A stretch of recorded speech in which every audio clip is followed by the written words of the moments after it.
goes back to me being a full-time translator, working as what you would call a digital nomad based in northern Thailand. I was very busy earning USD from companies all around the world, based in Thailand, so living very comfortably. And you may or may not remember in 2016, there was the latest coup d'etat in Thailand. Now, I've lived through coups before, Robin. It's, and as a foreigner in... You know what? You should put that on your LinkedIn profile. I went through... Last time I said that here in the United States, someone yelled out, "We're going through one right now!" I've lived through coups before in Thailand, and as a foreigner, look, if you keep your mouth shut, if you keep your head down, it'll all blow over, and you know they're not targeting foreigners whatsoever. But as soon as the military junta forcibly shut down the country's biggest gold mine, which was owned by an Australian company, that created one of the biggest international incidents for that military government. And it ended up being $1 billion litigation between Kingsgate Mining and the Kingdom of Thailand.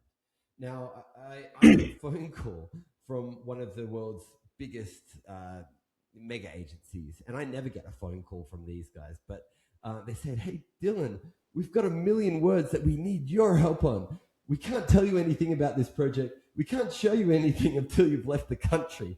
And I thought, oh gosh, Robin, this must be big. So yeah, I said, sure, I'll go back to Australia for that. And it ended up being all of the background material that would support their case against the Kingdom of Thailand. Sadly, it was mostly environmental health impact assessments for people, community, civilians that were impacted by the effects of arsenic and cyanide poisoning. So it was very, very serious. But it was 1 million words, Robin. And when I got to Australia, I had the last opportunity to sit and do the accreditation exam with NAATI, the National Accreditation Authority, before they swapped from accreditation to certification. Now, when they swapped to certification, that would have required me to have done a translation degree or something along those lines. So for me to sit and do the test, it made perfect sense. And so after that, the project that you changed country for a million word, yes, I would.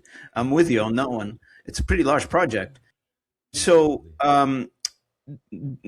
did you deal before with those small documents that for most agencies now, and I know I worked with I'm no longer working there, but when I worked for agencies before, it was a nuisance. It was, nobody wants to do them. Like a driver's license, are you kidding me? I'm not doing that. That's what the large agencies will say. Did you have to deal with that? As a full-time professional translator, of course I would say no way. I don't have the time to stuff around with invoicing, stuff around with project management just for a single page. It didn't make sense. Mm-hmm. Mm-hmm. But when I returned to Australia, became accredited and then certified with NATI, I thought it was a way of boosting my credentials. I thought I could go from charging 16 cents a word to 20 cents a word or something like that. Back in that worked out. Well, it turns out that, okay, sure, I could do that. But what I never expected was that being certified meant my name, my phone number, my email address were on a public directory. And so every Thai in Australia who had a problem with their visa, who had to go see the doctor, who had to do something to do with the law or the courts would call my phone. And there I am trying to translate 150,000 words a month, and my phone is blowing up nonstop.